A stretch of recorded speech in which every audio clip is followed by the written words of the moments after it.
The silence of the desert was not the sound of peace, it was the sound of an empire starved. The silence of the desert was not the sound of peace, it was the sound of an empire starved. For the Roman state, stability was measured not just in the sweep of legions or the strength of their frontiers, but in the constant, unseen flow of sustenance that fed the city and bought the loyalty of its subjects. This is the stark reality behind the stones of Masada, where the physical assault on the fortress was merely one front in a war fought far deeper. A silent war waged along the fragile arteries of imperial logistics, stretching from the fertile Nile to the contested sands of Judea. When the siege of Masada raged, the immediate crisis was clear: a fortified stronghold resisting Roman authority. But beneath the dust and the stone, an even more profound catastrophe was unfolding: the logistical fracture that threatened to unravel the very fabric of the principate itself.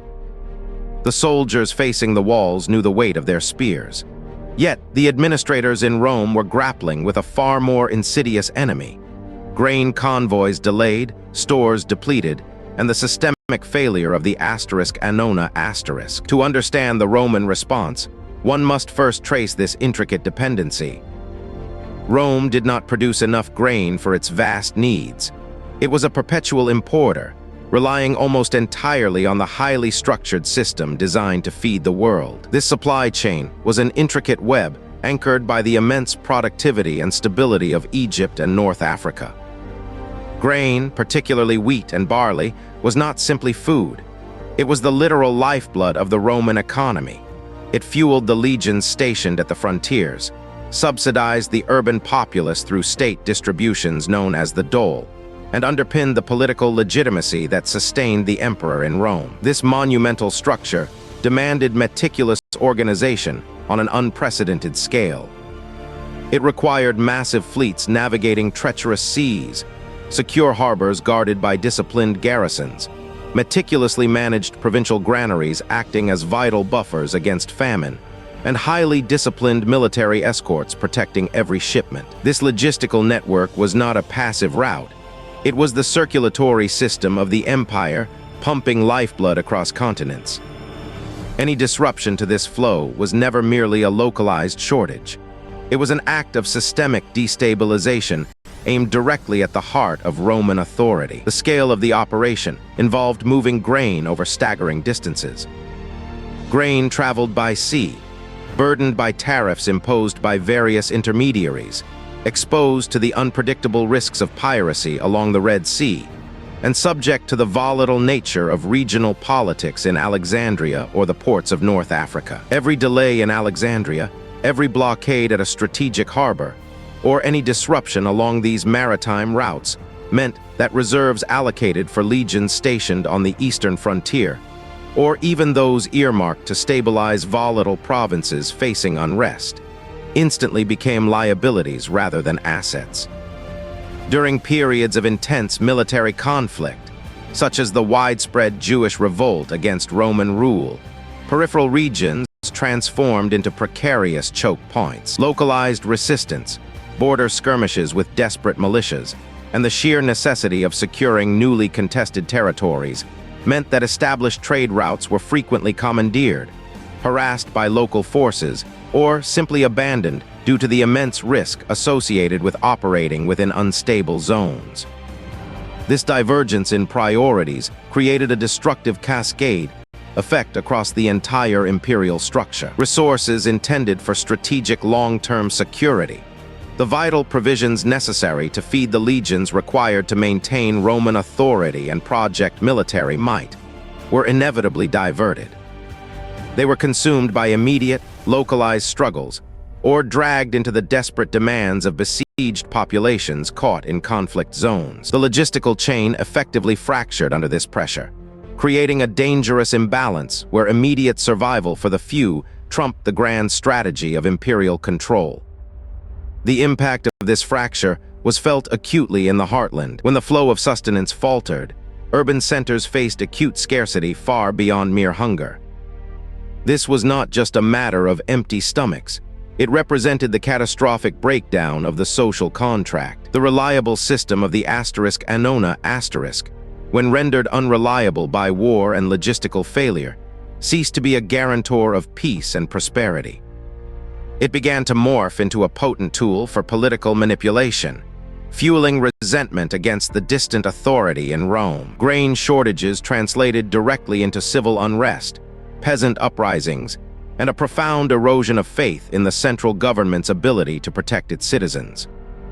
Provincial governors and local elites watched as the promised stability evaporated under the weight of famine, their loyalty diminishing as they witnessed the central administration fail utterly at managing basic necessities. This systemic weakness allowed localized revolts to gain dangerous traction, transforming manageable regional disturbances into existential threats to the unity of the empire.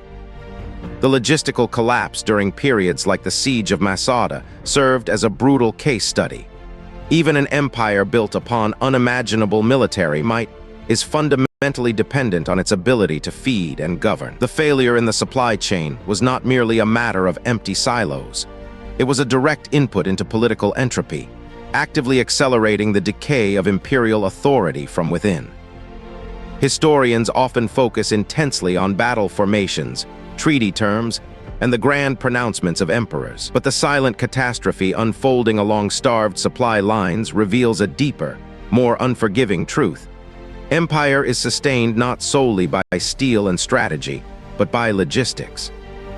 The ability to move food reliably across hostile or contested terrain defined the true limits of Roman power. When that capacity broke down under pressure, when the unseen flow of sustenance ceased, the vast edifice built over centuries began to exhibit its fatal structural flaws.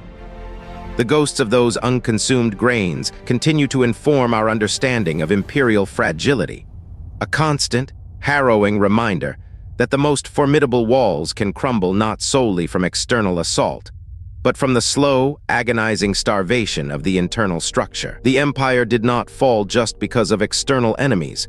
It fractured because its own veins ran dry. This understanding forces us to look beyond the Senate floor and the battle lines, into the stark reality of supply depots, the fate of grain shipments crossing hostile territories, and the decisions made at every junction where food transitioned from producer to consumer. The failure was not a single event. It was a cumulative attrition across an immense geographical scale, a slow-motion hemorrhage of essential resources that undermined the very concept of centralized governance. Local commanders, faced with impossible choices between feeding their troops and maintaining the illusion of imperial decree, became agents of this decay. They could no longer rely on Rome for timely aid. They had to govern the immediate scarcity, a shift in responsibility that eroded the sacred hierarchy of command. The vulnerability exposed by this logistical breakdown was not confined to the legions alone. It touched the very fabric of civic life. In the provinces, the mechanisms of taxation and tribute became weapons against the populace. When the central state could no longer guarantee protection or provision, local power structures, be they emerging warlords or self-sufficient agrarian communities, gained leverage. The official narrative of Roman benevolence fractured, replaced by the harsh arithmetic of hunger and desperation. These were the moments when abstract imperial policy collided violently with material reality, revealing the chasm between the theoretical ideal of Rome and the brutal necessity of survival. Thus, the collapse of the imperial structure was not merely a political event. It was a demographic and psychological catastrophe woven into the thread of starved supply lines. It is in these neglected details, the inventories recorded in dusty archives, the empty granaries at the edge of known territories, that we find the true measure of an empire's resilience or its inevitable decay.